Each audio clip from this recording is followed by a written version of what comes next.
Assalamualaikum warahmatullahi wabarakatuh. Di sini saya akan menjelaskan mengenai tugas pertemuan 8, yaitu resume materi dari bagian wujud zat bagian 1 sampai dengan larutan dan kelarutan bagian 2C.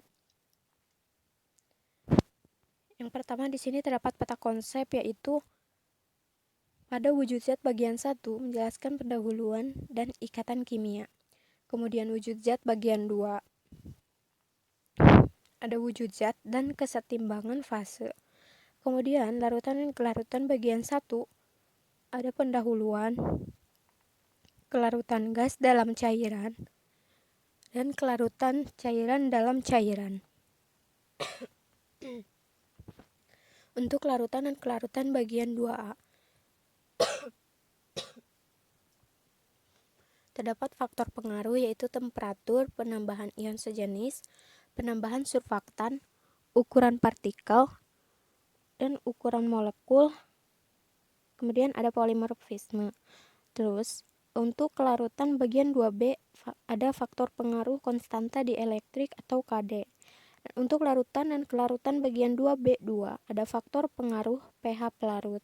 Larutan dan kelarutan bagian 2C1 ada larutan dapar atau kapasitas dapar. Larutan dan kelarutan bagian 2C2 ada larutan isotonis. Untuk wujud zat bagian 1 untuk pendahuluan di sini terdapat partikel dasar penyusun materi, yaitu terdiri dari atom, unsur, dan ion. Atom sendiri merupakan unit terkecil dari suatu materi, terdiri dari inti, proton yang bermuatan positif, neutron, netral, dan elektron atau kulit yang memiliki muatan negatif.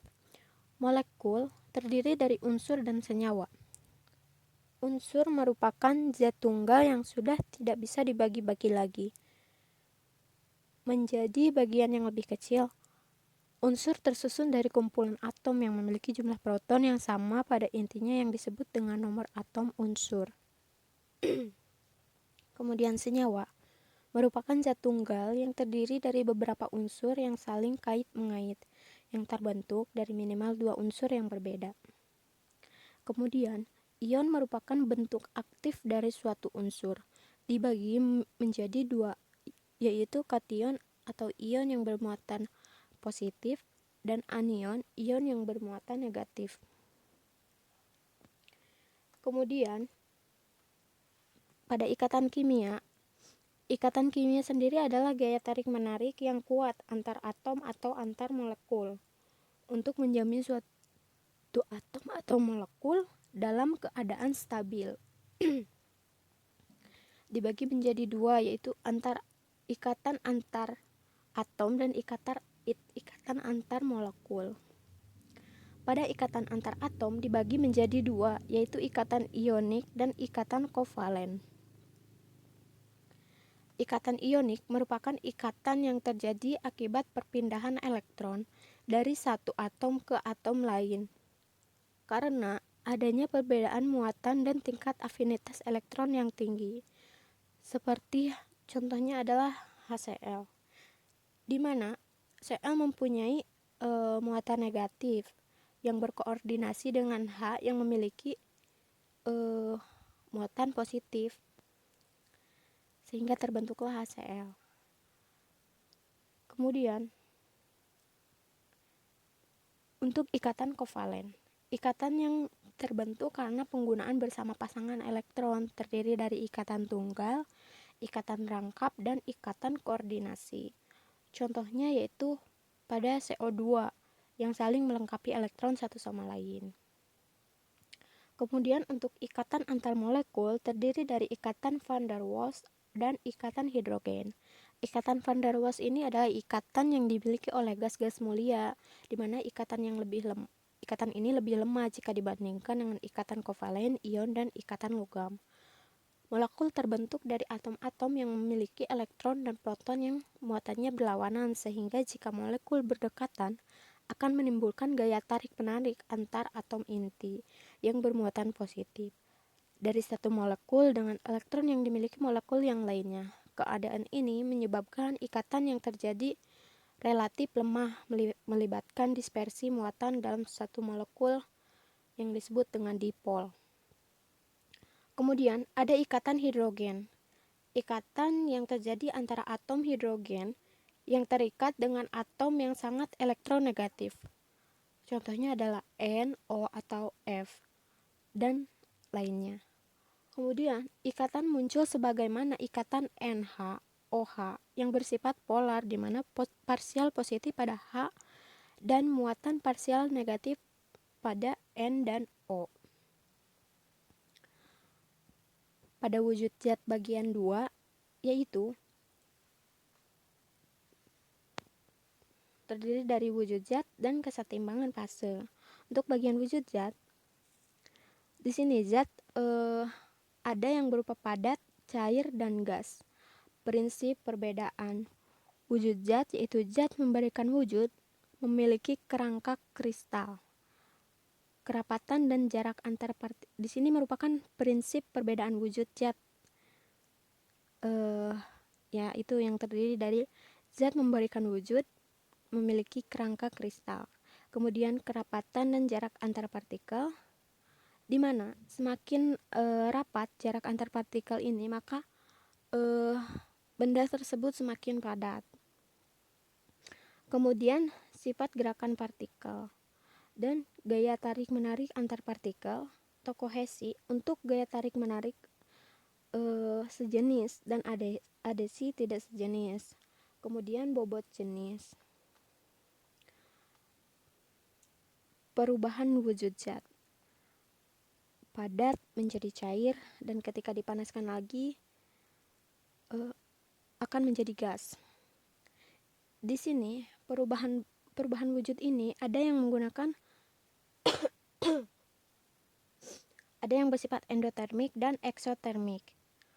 Endotermik sendiri yaitu menarik panas dari lingkungan ke dalam sistem, sehingga untuk berubah wujud dia akan membutuhkan panas atau kalor.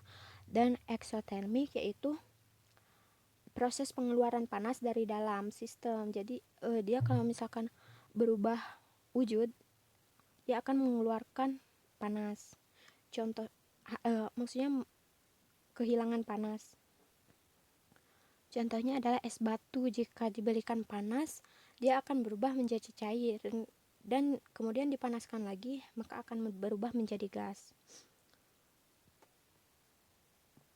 Kemudian, pada kesetimbangan fase, di sini terdapat diagram 3 fase, di mana diagram ini memiliki 2 sumbu. Sumbu X merupakan parameter suhu dan sumbu Y merupakan parameter tekanan. Perubahan wujud yang dapat dilakukan dengan mengubah parameter suhu dan parameter tekanan. Pada diagram 3 fase ini memiliki titik triple point, di mana titik ini merupakan pertemuan di antara 3 kurva, yaitu kurva padat, cair, dan gas. Misalnya, ketika air berada pada titik triple point, maka tidak bisa ditentukan apakah air tersebut berbentuk padat, cair, atau gas. Namun, ketika titik tersebut bergerak pada tekanan di bawah 4,58, maka bisa disebutkan dia berwujud gas. Kemudian, ketika tekanan titik tersebut bergerak, ketika tekanannya bergerak dan berada di atas 4,58, bisa dikatakan benda tersebut air tersebut berubah menjadi cair. Dan ketika titik tersebut bergerak dan berada pada suhu di bawah 0,009 derajat Celcius, maka dapat dikatakan air tersebut berubah menjadi padat. Kemudian untuk larutan dan kelarutan bagian 1. Di sini untuk pendahuluannya itu ada pengertian larutan dan kelarutan. Larutan merupakan campuran dari 2 atau lebih komponen yang membentuk suatu dispersi molekul yang homogen. Terdiri dari solut atau zat terlarut dan solvent atau zat pelarut. Kelarutan merupakan konsentrasi zat terlarut di dalam larutan jenuh pada suhu dan tekanan tertentu. Kemudian di sini ada jenis-jenis larutan. Yang pertama ada larutan jenuh, larutan hampir jenuh atau tidak jenuh, dan larutan lewat jenuh. Di mana larutan jenuh ini mengandung zat terlarut dalam jumlah maksimal yang dapat terlarut. Kemudian ada larutan hampir jenuh atau tidak jenuh. Mengandung zat terlarut di bawah maksimal yang dapat terlarut. Kemudian larutan lewat jenuh mengandung zat terlarut melebihi jumlah maksimal yang dapat terlarut. Kemudian di sini terdapat jenis pelarut, yaitu pelarut polar, pelarut semipolar, dan pelarut non-polar.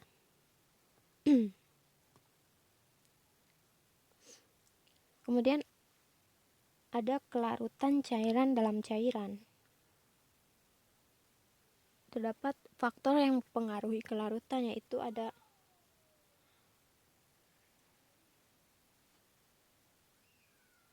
faktor tekanan parsial dan faktor temperatur. Kemudian kelarutan cairan dalam cairan. Terdapat faktor yang dapat mempengaruhi, yaitu temperatur, kemudian penambahan zat asing yang terjadi dengan peristiwa salting out dan salting in, di mana temperatur dapat mempengaruhi, yaitu semakin tinggi temperatur, maka ketercampuran suatu campuran atau akan semakin tinggi, sehingga akan menghasilkan campuran yang sempurna atau terbentuk sistem satu fase, dan begitupun sebaliknya.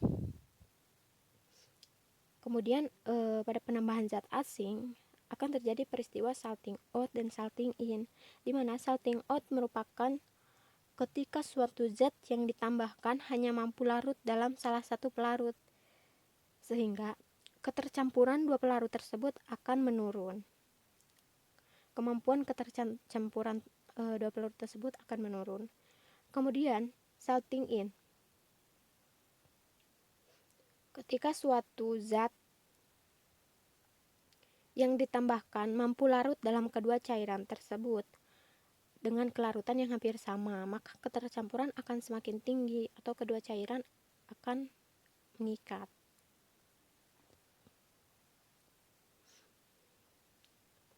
Kemudian pada larutan dan kelarutan bagian 2A, yaitu ada kelarutan padatan dalam cairan. Ada faktor pengaruh, yaitu temperatur, penambahan ion sejenis, penambahan surfaktan, ukuran partikel, ukuran molekul, dan polimorfisme. Untuk temperatur, yaitu kenaikan temperatur akan meningkatkan kelarutan zat yang melarutnya dengan cara menyerap panas atau endotermi, dan akan menurunkan kelarutan zat yang melarutnya mengeluarkan panas atau eksotermik.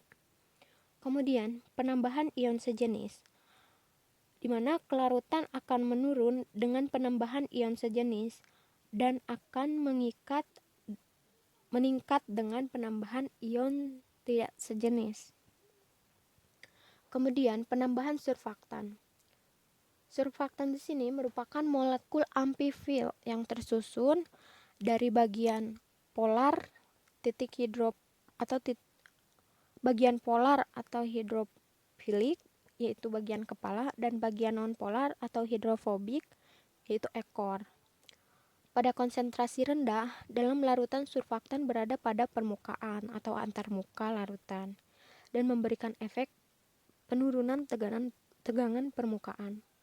Pada konsentrasi di atas konsentrasi misel kritis atau KMK akan membentuk misel yang berperan dalam proses solubilasi miselar. Dengan adanya misel ini dari surfaktan dapat meningkatkan kelarutan zat. Kemudian ukuran partikel.